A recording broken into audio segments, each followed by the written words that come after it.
یو منګک د ځنګل باچا ازمري ته وویل که د باچا سلامت اجازه وي یوه خبره کول غواړم. ازمري وویل ووایه، هر څه چې دې په زړه وي ووایه. منګک وویل زه کولی شم چې تا په یوه میاشت کې ووژنم.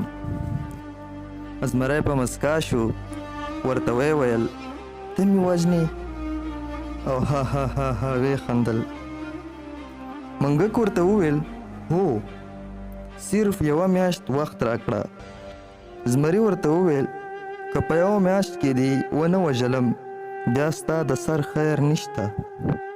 ورځې تېرېدې، په لومړۍ اونۍ کې ازمري خندل، خو کله کله به یې خوب لیده چې منګک یې په رښتیا وژني، خو دومره اهمیت یې نه ورکاوه. په دوهمه اونۍ کې د ازمري په زړه کې لږ لږ ویره او ډار پیدا شو. په درېیمه اونۍ کې له ځانه سره وویل هسې نه چې د منګک خبره رښتیا وخیږي. په څلورمه اونۍ کې زمری ښه ډارېدلی او ترهېدلی و. میاشت پوره شوه او ټاکلې ورځ راورسېده. د ځنګل حیوانان د منګک په ملتیا پوښتنې ته ورغلل او غار ته ورننوتل. هلته حق حیران شول، څه ګوري چې زمری له ډاره مړ پروت دی او ساه ترې ختلې ده.